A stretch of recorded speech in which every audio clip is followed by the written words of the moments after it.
Kunja Bihari.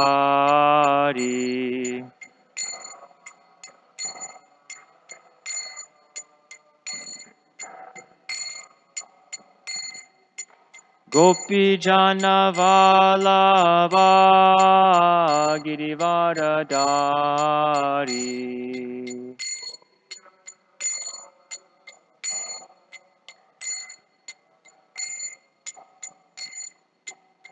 Yashodanandana Vrajajana Ranjana.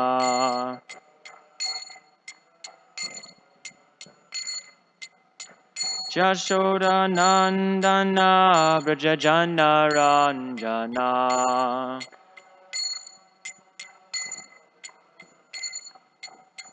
Jamuna Tira Vanachari.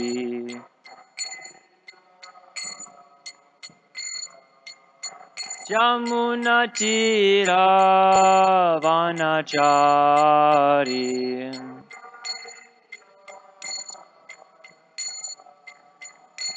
Hare Krishna, Krishna Krishna, Hare Hare, Hare Rama, Rama Rama, Hare Hare.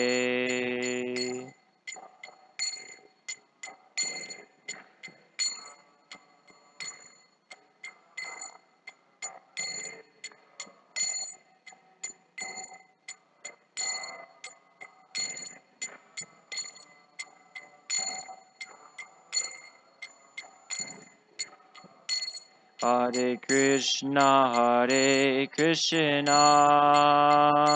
Krishna Krishna, Hare Hare, Hare Rama, Rama Rama, Hare Hare.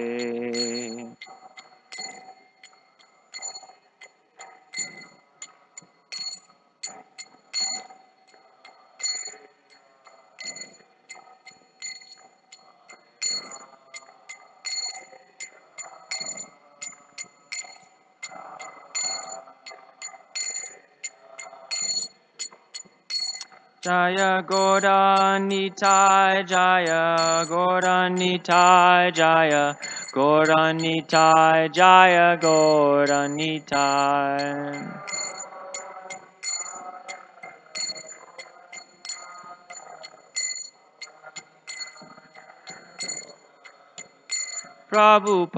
Prabhupada, Prabhupada, Prabhupada, Jaya Jaya Prabhupada.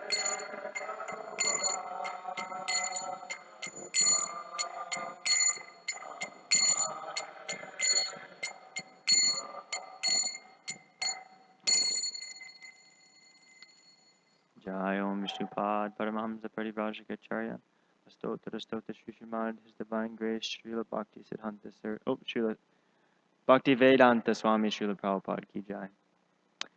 Jai Om Vishnupad Paramahamsa Parivrajacharya Astotra Stota Shri Srimad His Divine Grace Srila A.C. Bhakti Siddhanta Saraswati Goswami Maharaj Prabhupada Thakur Ki Jai. Prem Se Ho Shri Krishna Chaitanya Prabhu Nityananda Shri Advaita Gadadhar Shri Vasari Gaur Bhakti Vrinda Ki. All glories to the assembled devotees. All glories to the assembled devotees. All glories to the assembled devotees. All glories to Sri Sri Guru and Sri Gauranga. All glories to Srila Prabhupada.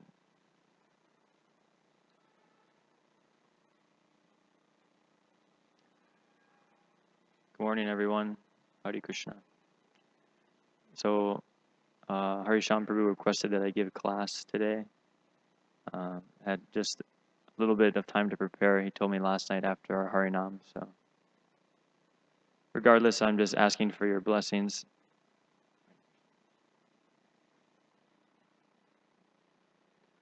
Begging for your mercies because I'm unqualified to speak on the 10th canto because I haven't read the whole Bhagavatam and I feel incapable, so I'm just praying that you may bless me because without the mercy of the Vaishnavas, nothing can be accomplished. So please allow me to speak something that's in line with our Siddhanta and pleasing to Srila Prabhupada. Hare Krishna.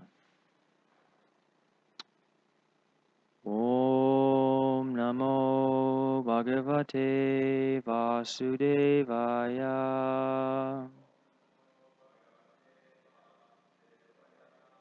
Om Namo Bhagavate Vasudevaya.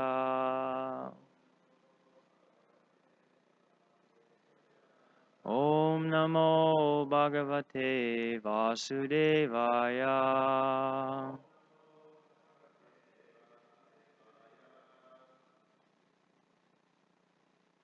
Narayanam Namaskritya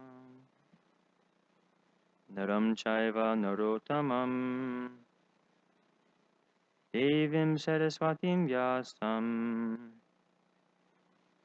Tato Jayamudirayet. Before reciting the Srimad Bhagavatam, which is the very means of conquest, one should offer respectful obeisances unto the personality of Godhead, Narayan, unto Narayan Rishi, the supermost human being, unto Mother Saraswati, the goddess of learning, and unto Srila Vyasadeva, the author. Chinvatam Sakata Krishna Punya Shravana Kirtana Vriyanti Styo Abhadrani Vidhunoti Suritsatam.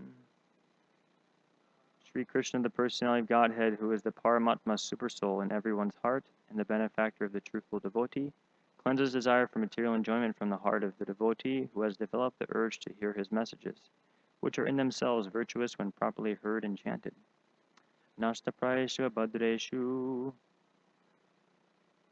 Nityam Bhagavata Sevaya Bhagavati Uttama Shloke Bhaktir Bhavati Naishtaki.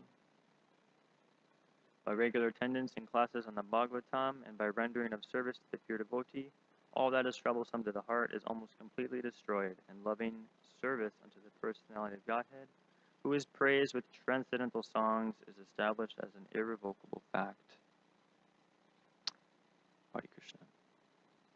Today we're reading from Srimad Bhagavatam, 10th Canto, Chapter 18, Text 27, titled Lord Balaram Slays the Demon Pralamba.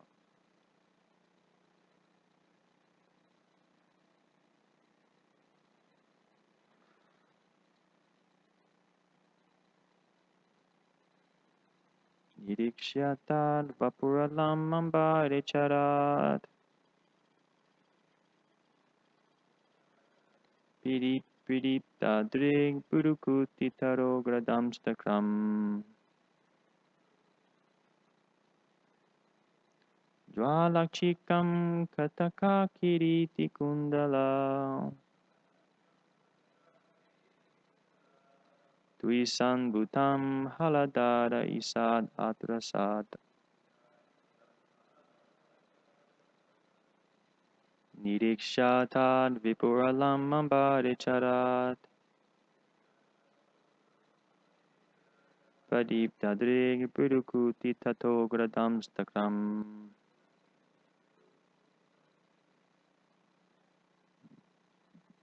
Jwalakchikam Kataka Kirita Kundala Tuisad Bhutam Haladara Isad Atrasat Nirikshyatad Vapuralam Ambare Charat Pradip Tadrig Bru Kutitato Gradamstakram Jwalakchikam Kataka Kirita Kundala Tuisad Bhutam Haladara Isad Atrasat. Please chant.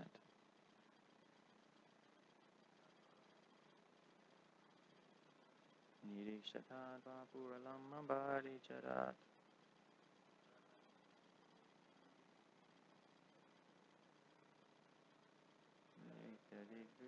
kutitat ugradam sakram.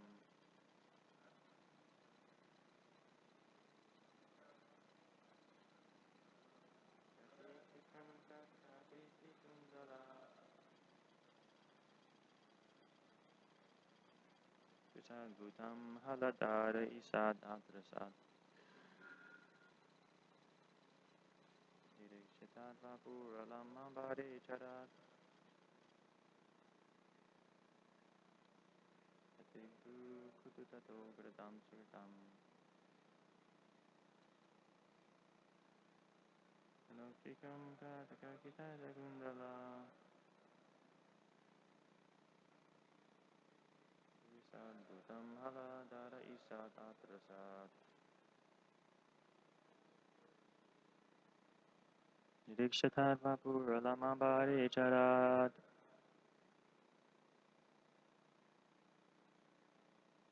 Tadirigu kutiksato gradam sritam. Shalakikam katakakirita kundala.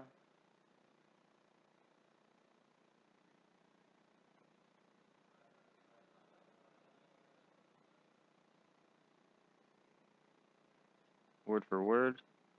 Nidikshya. Seen. Taught. Of Pralambasura. Vapu. The body.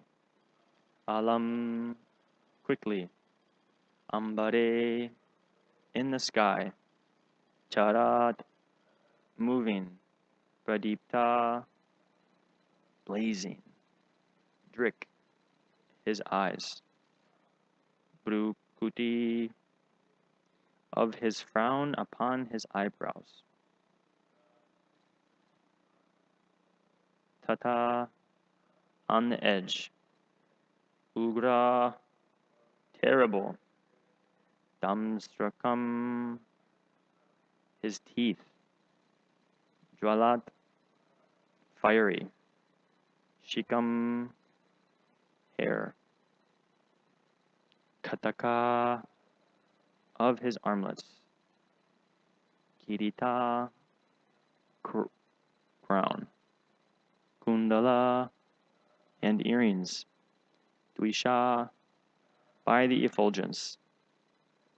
Adbhutam. Astonishing. Haladara. Lord Balarama. The carrier of the plow weapon. Isat. A little. Atrasat. Became frightened. Translation by the disciples of His Divine Grace, A.C. Bhaktivedanta Swami Srila Prabhupada Ki Jai. Translation. When Lord Balaram, who carries the plow weapon, saw the gigantic body of the demon as he moved swiftly in the sky with blazing eyes, fiery hair, terrible teeth reaching toward his scowling brows, and an amazing effulgence generated by his armlets, crown, and earrings, the Lord seemed to become a little frightened. Purport. Srila Sanatana Goswami explains Lord Baladev's so-called fear as follows. Balaram was playfully acting out the role of an ordinary cowherd boy, and to maintain the mood of this pastime, he appeared slightly disturbed by the horrible demoniac body. Also, because the demon had appeared as a cowherd boyfriend of Krishna's, and because Krishna had accepted him as a friend, Baladev was slightly apprehensive about killing him. Balaram could also have been worried that since this cowherd boy was actually a demon in disguise, at that very moment, another such demon might have been attacking Lord Krishna himself. Thus, the omniscient and omnipotent Supreme Lord Balarama exhibited the pastime of becoming slightly nervous in the presence of the horrible demon Pralamba. Om Jnanatimidandasya Gyananjana Shalakaya Chakshurunmilitam Yena Tasmai Shri Guruve Namaha Shri Chaitanya Manobishtam Stapitam Yena Bhutale Swayam Rupa Kadamayam Dadati Swapadantikam Vandeham Shri Guru Shri Yata Padakamalam Shri Guru Vaishnavamscha Shri Rupam Sagrajatam Sahagana Raghunatham Vitam Tam Sajivam Sadvaitam Savadutam Varijana Sahitam Krishna Chaitanya Devam Shri Radha Krishna Padan Sahagana Ladita Shri Vishakan Vitamscha He Krishna Karuna Sindhu Dinabandhu Jagatpate Gopesha Gopika Kanta Radha Kanta Namostute Tapta Kanchana Gorangi Radhe Vrindavanishvari Vrishabhanusuti Devi Pramamani Hari Priye Vanjakalpaturubhyascha Kripasindubhya Eva Cha Patitanam Pavanebhyo Vaishnavebhyo Namo Namaha Shri Krishna Chaitanya Prabhu Nityananda Shri Advaita Gadadhara Shri Vasari Gaura Bhaktivinoda Hare Krishna Krishna Krishna Hare Hare Hare Rama Rama Rama Hare Hare. Hare Krishna devotees, wanted to ask for your blessings once more because it's definitely needed. Anyways, Harshan Prabhu asked me to do this service, and he says I have the blessing from all the elders. Although I haven't worked my way through the Bhagavatam just yet, but I'll try to speak something nice for the pleasure of Prabhupada. Yeah, so this part of the Bhagavatam and right now is so sweet. The Palambasura pastime is really nice, actually. It's written in the Krishna book. We've been going over this the past few weeks. How in Vrindavan is very, very hot, but the cowherd boys were able to play so nicely, and all the flowers and the fruits were there, and they were just enjoying themselves, sporting in many different ways, imitating deer, croaking like frogs, and just playing together. So yeah, a few things I wanted to go over in this purport that stuck out to me. 3 things. The first is that Lord Balaram wanted to maintain the mood of this pastime, which I thought was really cool. He just wanted to facilitate this pastime for Krishna. So he took up this mood of being slightly nervous. It's written in the purport, which I can definitely relate to. So yeah, facilitating Krishna's devotees in their service, I think, is really important. Doing what we can to help push on Srila Prabhupada's movement. Cooperating with one another. We often chant this prayer every day. Panchakalpa Tarubhyascha Kripa Sindhu. And this is really a beautiful prayer, actually. Does anyone know what Kripa Sindhu means? Ocean of mercy. Does anyone know where this ocean of mercy is? Do you know where this ocean of mercy is that you say this prayer? How can we find this ocean of mercy? Right. Sankirtan. Srila Prabhupada instructed us to read his books and go out and share them with others. So if we want to dive into this ocean of mercy, like off of a diving board head first, we should read his books and become enlightened and happy and go out and share these books with the public. That is one of his instructions. And yeah, we should maintain this mood of assisting the devotees in their service. So yeah, I thought that point was really cool. It's written in the purport, just to maintain the mood. He appeared slightly disturbed. Although Krishna knew actually that he was a demon, and so he actually invited him in. Krishna knew that Krishna was going to kill him, basically. So yeah, another point I wanted to go over is the demon Pralambasura himself. A lot of devotees have touched on what the demon represents. And just to go over, does anyone remember what the demon Pralambasura represents? 3 things.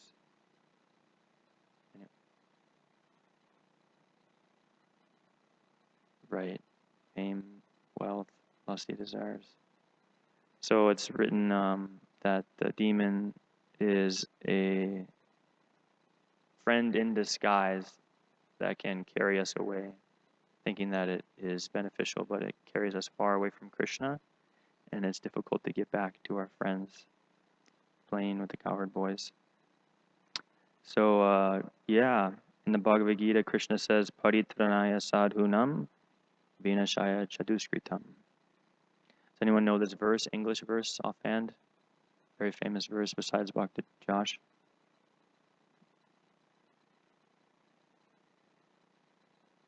Right. Right. There's different reasons why Krishna comes, and one of them is to destroy the demons and to protect the devotees. But in this age, Krishna comes as Lord Chaitanya to destroy the demoniac mentality, which we are all suffering from. And this is the mentality that I feel the demon represents actually, is that we have these demoniac propensities and they can carry us away from Krishna. One may be very lusty and they may think that it's a quote-unquote friend, but it can carry them far away from their service and from the devotees. So it may seem like harmless, but actually these anarthas can be extremely dangerous. So, yeah, Krishna comes to destroy the demoniac mentality. And ultimately, this is a example of Lord Nityananda Prabhu's ultimate compassion. A nice pastime we hear is about the dacoit brothers, Jagai and Madai, and they're pretty strong examples of the demoniac mentality.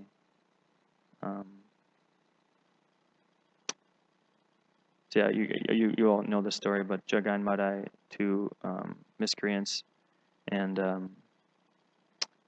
they were in villages and doing all sorts of harmful things, and Lord Nityananda and Lord Chaitanya appear, and they simply just ask them to chant Krishna's names and to purify themselves. And one of them actually ends up striking Nitai with a pot. Does anyone remember who hit Lord Nityananda? Which of the brothers struck him? It was Madai. Madai hit Nitai.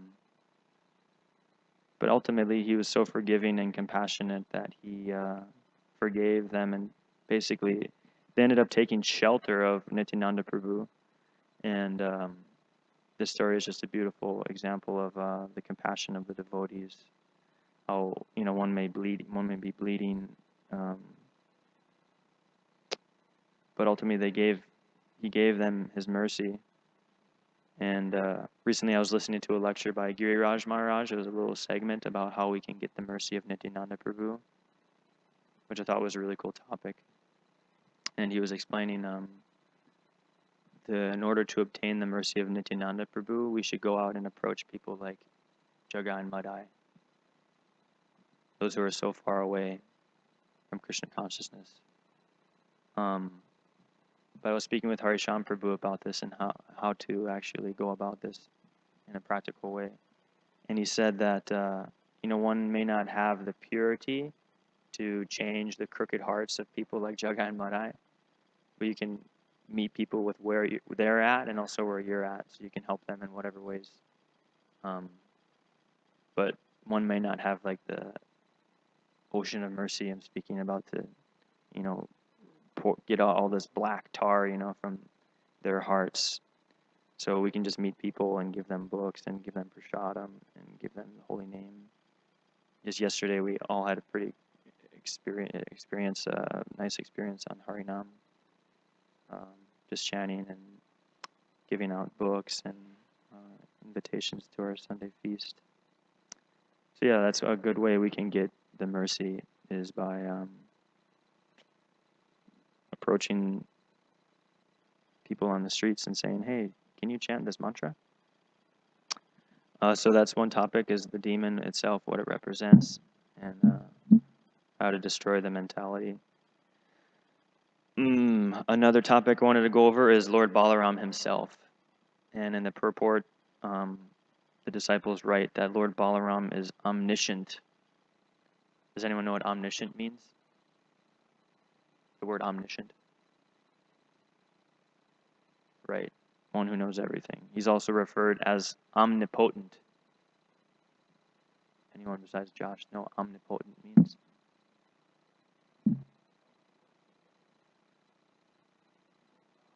Right. Yeah, the dictionaries refer to it.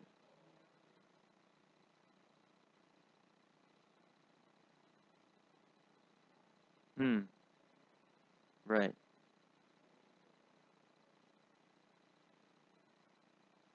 Yeah. The dictionary definition said unlimited power.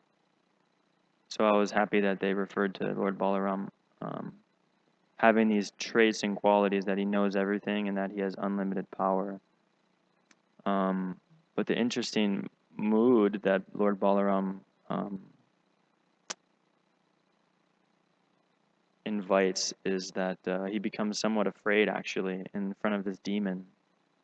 But seemingly he realizes that this is nonsense, and he of course he actually ends up destroying the demon because he's all powerful.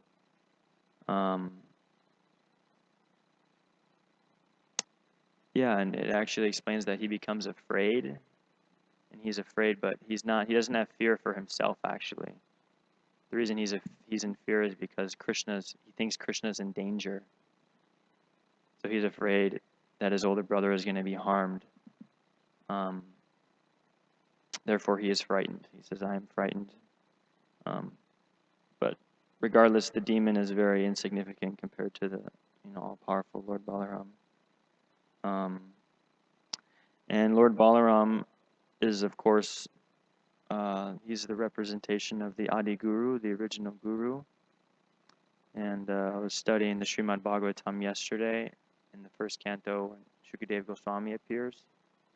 And Maharaj Parikshit comes and he's begging to him. There's a famous painting in the Bhagavatam. There's like the assembly of sages. And it's a painting that Prabhupada oversaw, actually. It's not the one in our covers, but you'll see it as a nice painting. There's like rishis and sages standing, and there's like big trees, and there's vines hanging down. And Shukadeva Goswami is walking up, and his body is effulgent, and he's blue, and he has like curly hair. And he's bare, actually, but he's 16 years old. But Maharaj Parikshit is there, like folding his hands, like surrendering unto him as a guru. And in the purport, Prabhupada was explaining that, like the importance of, surrendering to a bona fide spiritual master. And in the purport, he said that unless one must be serious about solving the problems of life. And if we're not, then there's no need to approach a spiritual master. Yeah, so we have to be serious about solving these problems, and the only way to solve them is by taking shelter of a guru. Bhaktivinoda Thakur prays in one of his famous poems entitled Gurudev, the last stanza, he says, "If you examine me, you will find no good qualities.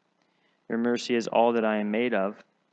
If you are not merciful unto me, I can only weep, and I will not be able to maintain my life." So if Bhaktivinoda Thakur is praying in this way, I think it's just such a beautiful prayer. Basically, if our guru doesn't give us mercy, we'll die. Won't be able to maintain my life. How will I go on without the blessings of the senior devotees, parampara? Yeah. So those are a few things. Another thing I wanted to go over was a word in the a word in the stanza. One of the words we were chanting was named Haladara, which I was so attracted to when I read the verse. I said, Haladara, that's such a cool word. And in the word for word, Haladara is Lord Balaram, the carrier of the plow weapon. And Yeah, I wanted to read a little something, if that's okay. I didn't have much time to prepare for this class, so I just spoke on a few things, so I thought I would make up for some time with a segment written by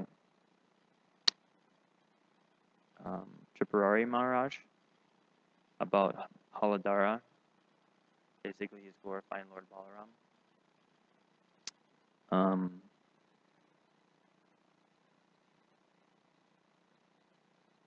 I may have said this, but does anyone know what Lord Balaram carries? He holds? Does anyone know what Lord Balaram holds traditionally? What he carries? Plow, yeah. Lord Balaram carries a plow. What would you use a plow for if you had one? Nice. He actually drags the river Yamuna with his plow. Cool pastime. So yeah, Tripurari Maharaj wrote this article. I found it on Harmonist, which is a website based on Gaudiya Vedanta philosophy. And I've never met Tripurari Maharaj, but I've heard many stories about how he is a great disciple and devotee. And Srila Prabhupada had mentioned that he is the incarnation of book distribution. I think he had time here in Chicago with Sarvabhauma Prabhu, Jitendra Prabhu, Vaisheshika Prabhu, all the old senior devotees in Chicago. I'll play a little music here.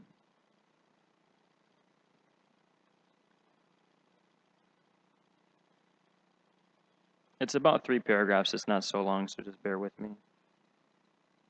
But it's from the website The Harmonist, which I think was the title of Bhaktisiddhanta Saraswati's magazine he published. Could be wrong, but anyways, this is called Haladara and His Horn, published by Swami B.V. Tripurari.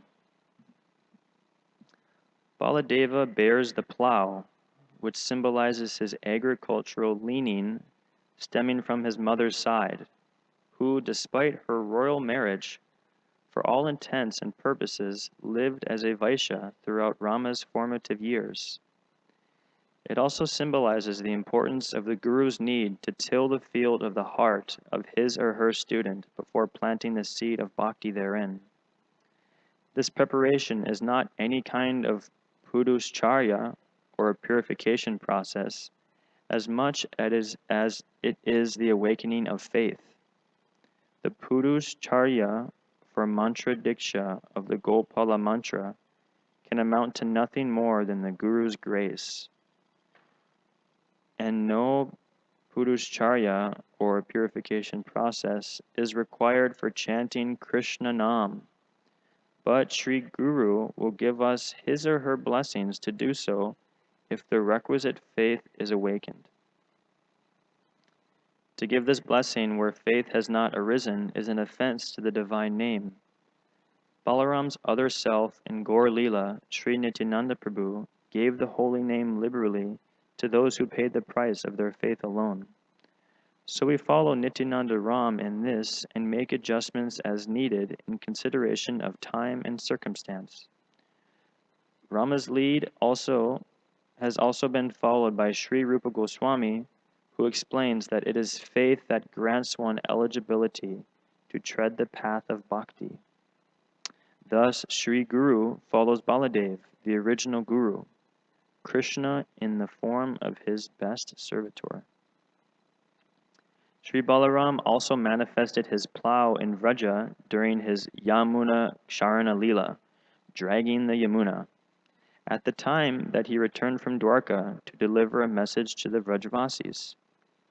He is also referred to as he who bears the plow, Haladara, in the Vraja Leela involving the slaying of Pralambasura.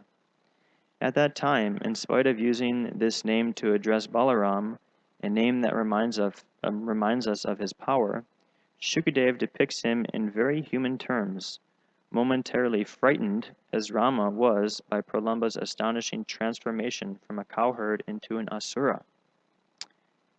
Twishtan Bhutam Haladara Ishad Atrasat. He actually quotes this verse that we're studying today. Rama was, that is, completely absorbed in his identity as a gopa, and Pralamba was in the guise of a cowherd.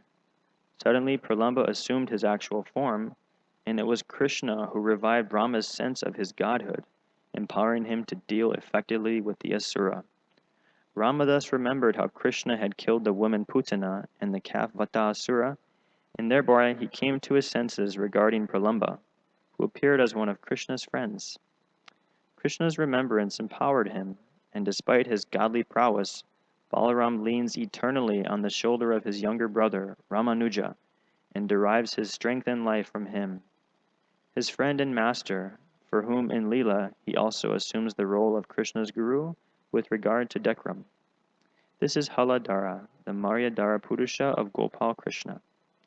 Krishnadas Kaviraj Goswami also mentions Rama with reference to his bearing the plough when he informs us that Nityananda Prabhu is directly Balaram. Nityananda Goshani Sakshat Haladhara. This is a verse from the Chaitanya Charitamrita. And when Mahaprabhu accepted the ecstasy of Balaram, he also assumed the form of Haladhara. But for the most part, Baladev does not carry his plough in Vraja, but rather a buffalo horn. Every morning he blows his horn, signaling the time for the young cowherds to assemble and awaken Kana Krishna. Zillions of cowherds stampede to the courtyard of Nanda Baba at the sound of Rama's horn. While Krishna sends his devotees into a trance with the sound of his flute, Rama awakens those in Vatsalya, Shaka, and Dasya rasas to their Nitya Seva. Always in the forefront of Seva, he is the root of the serving. Always in the forefront of Seva, he is the root of the serving ego in all souls, and the Seva that underlines the entire Leela. Bhaktya Abhinam Mula Balaram. With his buffalo horn, he leads the world of divine service, and with his plow, he prepares the field of our heart, where the seed of that seva is first planted.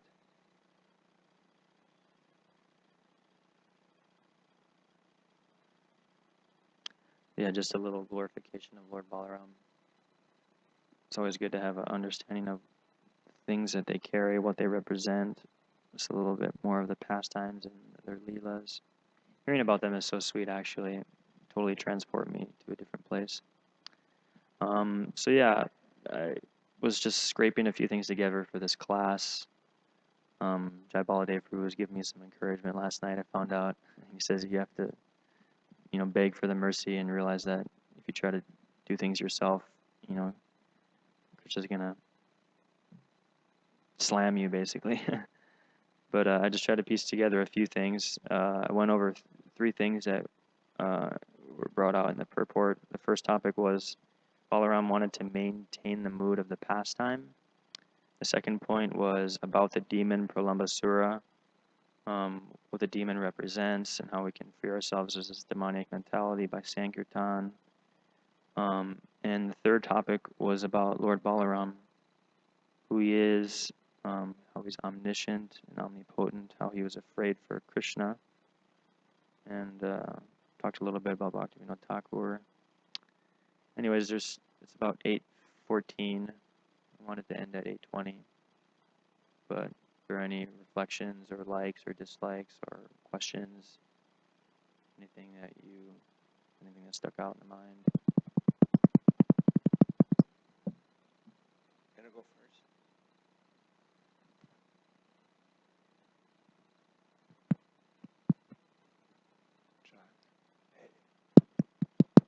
Hare Krishna. Can you hear me? Well, you can hear through the mic. Huh? Hello?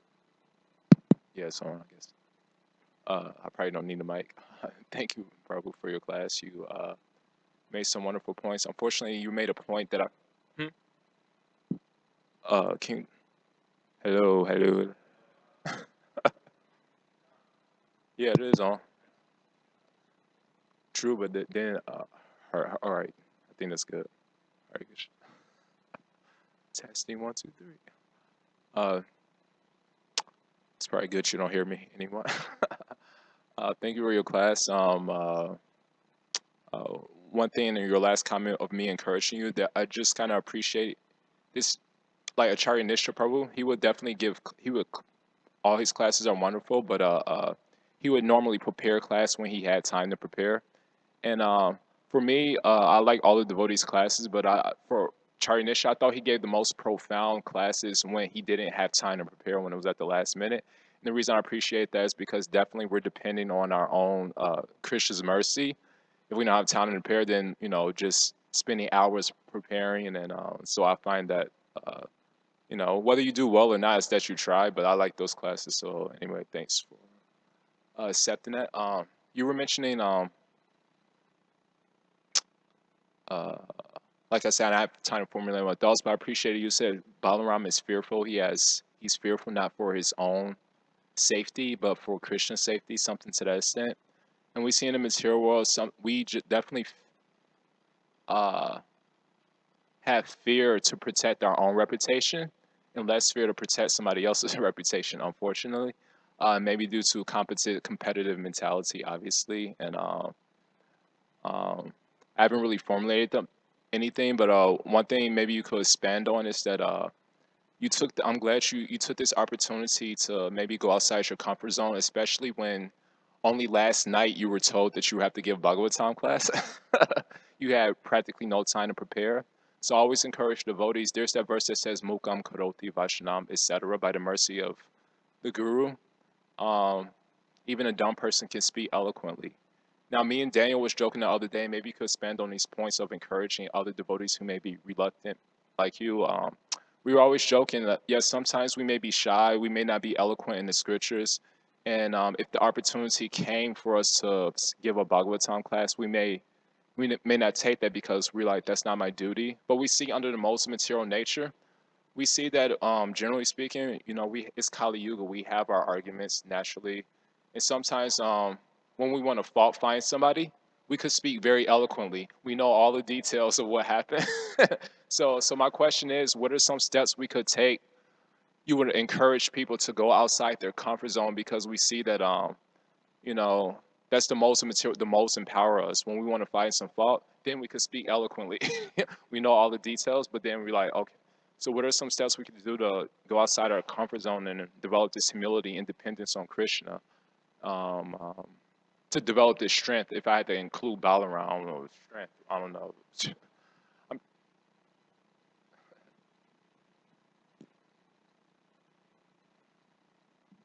All right. Well, yeah, it's a cool question. Um, I can think of two things. Um, I would say we should just study the life of Srila Prabhupada.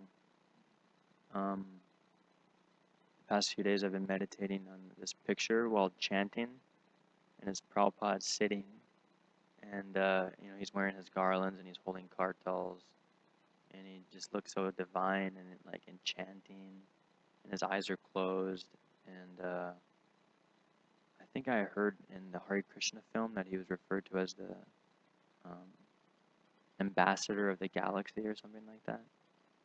The universe. He said that.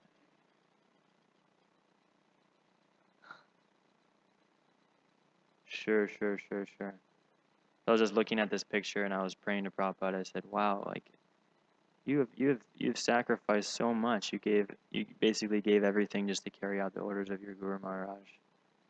Your own well-being, your own health, your own sleep.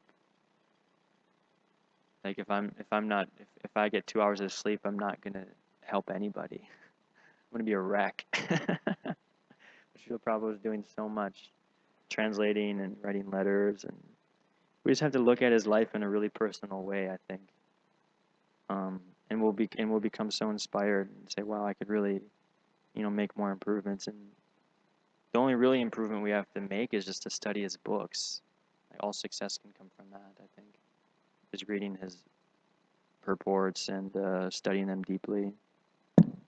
But it's not that we should just hear and hear and hear and hear and hear. You have to actually read about the personalities and implement the qualities that they represent and try to introduce them into your daily life. Um, yeah, that's one thing I was thinking of. And another thing, I've been reflecting on this story that Josh Prabhu shared in his lecture on Monday. It was a pastime about Krishna and, was it Rukmini? Where Rukmini was, someone was there and someone was in trouble, and Rukmini was serving Krishna prasadam, and someone was yelling for Krishna, but he wasn't answering. But he was just requesting one of his wives to serve him more prasadam. And she was like, "Oh, I would like more rice." But someone was yelling, "Oh, Krishna, help!" But he wasn't answering. He was just, "Give me more sabji." And he didn't answer until the person yelled out, "Oh, Gurudev, please help. Please help me." And then Krishna actually got up, because the person was calling out for like sincere help. So I think in any difficulties or in any calamities or reversals that we have in our lives, we should ultimately take shelter of Guru, which is the representation of Krishna. And they're real people, and they're totally devoted to serving Prabhupada. And that's been my experiences. If I take shelter of the devotees and Guru, and seemingly think it becomes like the hoof print of a calf, and just, yeah. I don't know if that answered your question, but it's just a few things I thought of. Any other questions, comments? One more thing. Oh, one last thing. I appreciate you. Like, it's not that we should just hear about the books, but try to implement these qualities of Srila Prabhupada. I believe you were mentioning. This is maybe another encouraging point. How to stay encouraged when we feel like hypocrites. But we're doing all chanting the holy name, doing so many things, and this was discussed with Deepan Prabhu yesterday. We was kind of discussing this point, like how do we develop these qualities.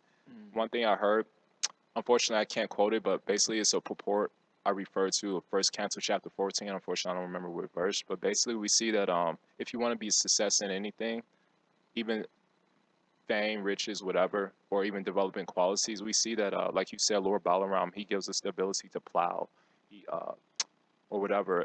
So we see that a farmer, he may cultivate the land. And always give the analogy to farmers, one successful farmer, one unsuccessful farmer. And they both cultivate the land. They both have the state-of-the-art technology. Similar, we all have the Bhagavatam. We all have the holy name, but sometimes we see some people progress more than others. But always an encouraging point is that we see that a farmer, it doesn't matter whether you're unsuccessful. The reason one farmer is successful is because he has the reign of mercy, and the other one doesn't. So sometimes we all experience a reign of mercy. Sometimes we experience a drought of mercy. And it's not that just by reading the books we get the mercy or develop the qualities. Still, we see that I still feel like a hypocrite. I'm chanting a holy name. I plowed the ground, but still I need the rain of mercy. So my question is, when we're experiencing this apparent drought of we're doing everything we can to develop these qualities, but we don't see any growth. Maybe due to lack of Krishna's mercy, we hear that both rain and drought is mercy. So how to stay encouraged when we, in devotional life, still we're not feeling enthusiastic. Still, we feel like we're not developing. These qualities are not growing. We feel like we're not experiencing rain of mercy. What is Krishna trying to teach us, or can we see the good in that? And how can we maintain our enthusiasm when we're going through this drought, this apparent drought?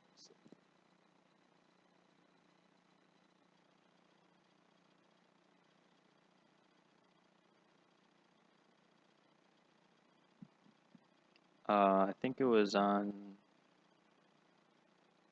was it the 12th? When Nityananda Prabhu, the temple president of Dallas, gave a lecture in the morning on the day of the initiation ceremonies for Raghunath Swami, His Holiness Raghunath Maharaj. He gave a really awesome class, and some things that he said was basically that if we're not happy, then something is wrong in our Krishna consciousness. And we may go through like dry periods, or we may be in a drought, but there's a whole ocean we should be swimming in. And it's true, if you just apply yourself and do practical things that Prabhupada has written out for us, you can experience happiness. And that fact that he stated just totally struck me. Like, if you're not happy, then you should have like an analysis, you know, like what's wrong, what can I fix? And I think Subal Prabhu said in his class yesterday that we need to do like a deep self-analysis, but it can't be done individually.